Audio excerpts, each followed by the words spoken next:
Hey there YouTube, I am back with my favorite deck of all time. This time I'm going to be going over Edison format Gladiator Beast, and of course we have to start with all of our Heraclinos, but really the biggest thing is going to be having at least 2 copies of Gaizaris and 1 to 2 copies of Heraclinos. Otherwise you're just going to fill it in with a bunch of extremely standard synchros, being it Brionic, Goyo, Stardust. Stardust, especially if you're on Starlight Road. You'll see in this build I do not run Starlight Road. I chose not to run it. No particular reason, but you can absolutely put it in. Really, extra decks are really always going to stay the same. So just going right into the traps. I do run triple Dimensional Prison, so this could really be bottomless. I think it depends more on what you're expecting to play kind of stuff. Dimensional Prison, obviously better against a lot of the value type decks, or specifically Stardust. Stardust is such a huge problem for this deck to deal with. I think Dimensional Prison, I do like it at 3 just to get rid of Stardust. Otherwise, the only answer to Stardust is Book of Moon face down, and then like hitting over with a Laquari or Gaizaris. Or you could go Gaizaris, destroy nothing, attack over a token or maybe a weaker monster, tag out into a Gladiator Beast and Murmillo, and set the chains that Murmillo is going to be chain linked to. So Murmillo activates, then the other effect activates. Stardust can't hit that, but those can be multiple card setups or not have the right setup. Having just Deep Prison as the 1 card outset, I think it's pretty good. Bottomless Trap Cool would be better, I guess, in situations against like Lightsworn, who have access to Celestia and Judgment Dragon and Lila. Otherwise, I think 3 Deep Prison is pretty solid.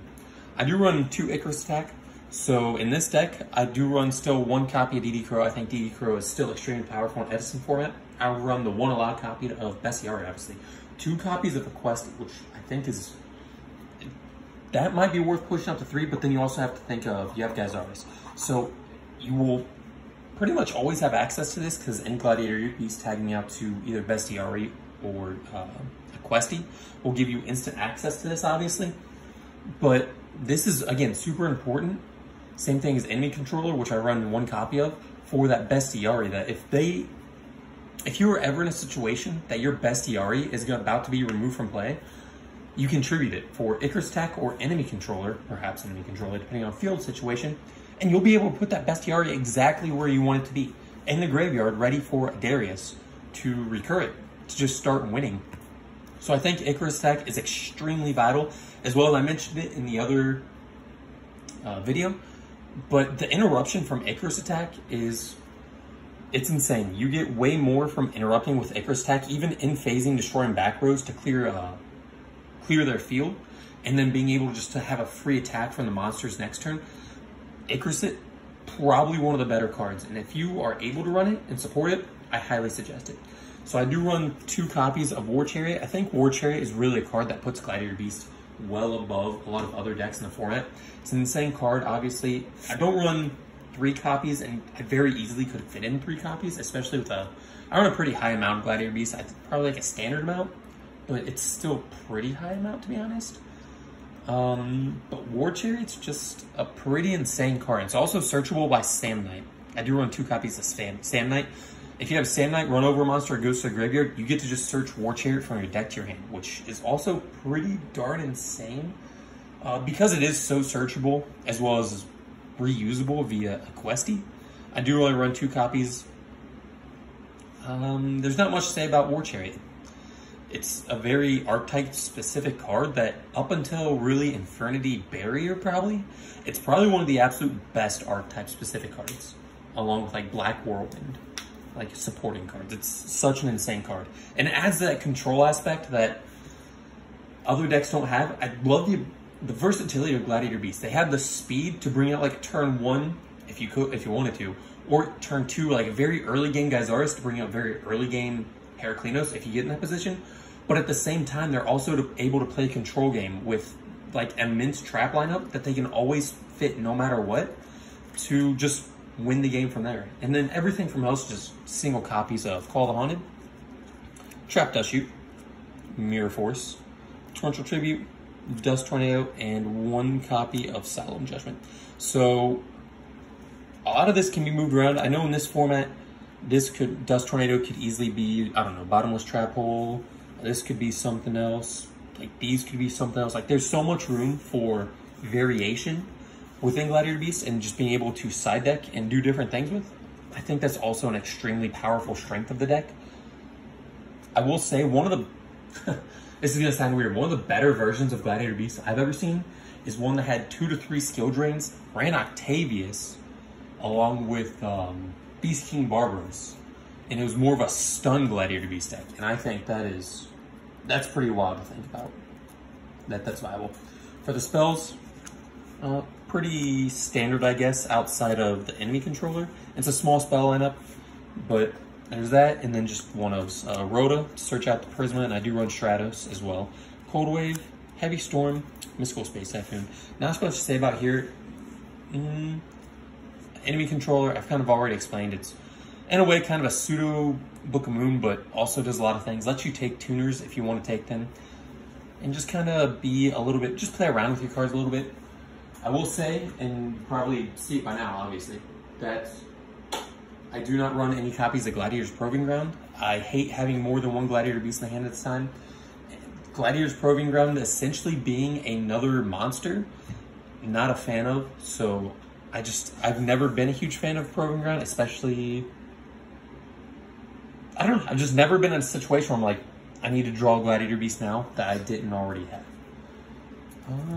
Going to the monsters, pretty standard, I think, for the most part. Triple Test Tiger, double Prisma to get that extremely easy Gyzaris, and 1 Stratos. Stratos is interesting. I think it also adds like a very strong turn 1 summon, just 1800, and then that +1 is great if you don't really have a ton of options. Otherwise, I think a lot of times I'm probably just going to Rhoda directly into Prisma. But Stratos also adds that that back row destruction effect. It's a good call to Haunted target. It does add a little bit of extra chains. Not chains, but extra like tree branches and availability to the deck. It's always, Stratos is never a bad turn 1 summon. It's always a good turn 1 summon. Like I said, getting you at +1 and just putting a strong monster on the board that, unless they have Cyber Dragon, they're probably going to have to waste resources, or Thunder King, but you have so many back rows that you probably deal with that stuff. So that's like the Prisma package, I'll say. And then for the 2 of Gladiator Beast, I run 2 Equesti. Equesti is probably my favorite Gladiator Beast, just being able to consistently recycle stuff back to my hand. Typically, I like to recycle stuff more than I like to special summon monsters off Darius. Darius is something that if I were to cut a Gladiator Beast, I don't think I ever will because I really like my lineup. But Darius would probably be one of the first ones I'd cut. Again, it's a good card, but it's kind of easy to play around. I will say this, if you bring out Darius, and I don't know why I don't see more people doing this, if you bring out Darius, special summon Gladiator Beast. Next turn, I see it all the time that they attack with Darius and tag it out, and then Gladiator Beast returns. But if you attack and then attack, you can still tag this one out first. I think. I could be wrong, but I'm pretty sure that's how that works. I know its effect is negated, but that's like a summoning condition type of thing. I'm pretty sure Darius allows. Also, that pretty cool combo. Darius to bring back, let's just say, Equesti to grab something. If you want to, you can Book of Moon the monster that Darius brings back. Because it's no longer face up, you can activate the effect, but its effect is negated. But because it's no longer face up, its effect goes off. Same thing, it's skill drain. Now, if I summon like a Bestiary off a skill drain, I can target one of their back rows, activate Book of Moon, and it still destroys the back rows because a skill drain only affects face up monsters type thing. Let me read just to make sure I'm not insane.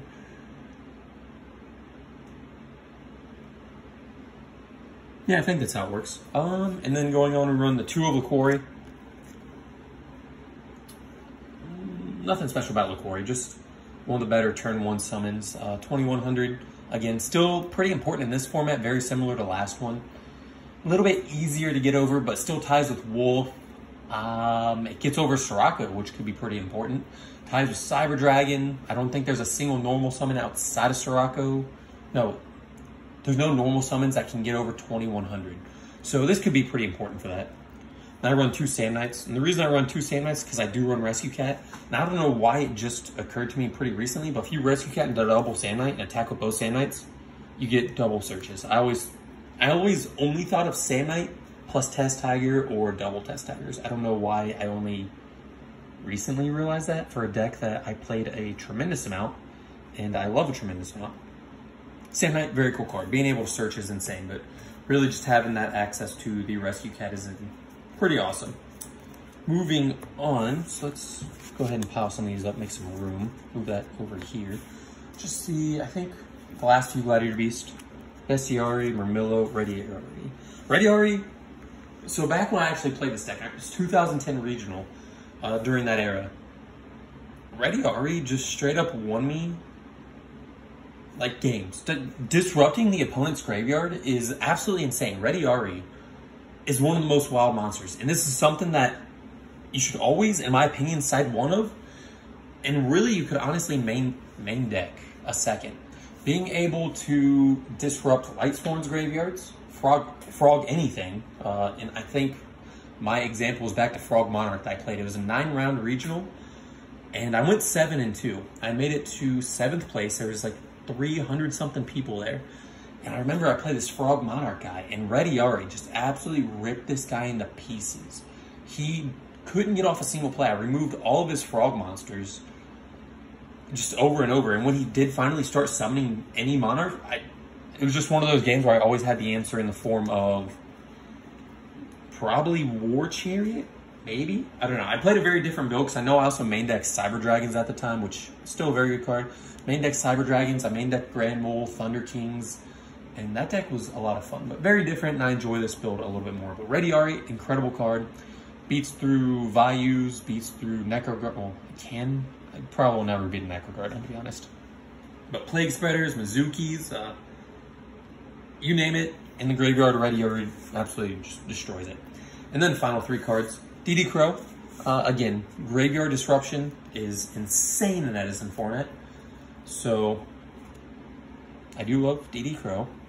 Sang Yin, because it searches out dang near everything. And Rescue Cat for the Rescue Cat engine. One thing I will note is this deck is currently at 40, I think I purposely made it 41 cards. I do want it above 40. It's because the monster lineup, and traditionally monster lineups within Gladiator Beast are pretty low. You're looking at somewhere towards like probably 12 to, I want to say 16 cards. And that typically is minus like the Prisma engine. So it's really just this stuff. So that would be gone too. So it's really just like, that probably wouldn't be there. This kind of stuff. And then plus some like Hopalomus type things. And it's really just more of a control oriented build. I don't think that's the best build in this format. One thing I do think I'm missing is Royal Oppressions. This deck kind of is just incredible. And Royal Oppression would super fit in, but Royal Oppression also kind of kills this deck incredibly a lot as well. Which is why I also chose to run Dust Tornado as opposed to some other cards. And Icarus Attack also helps with that situation.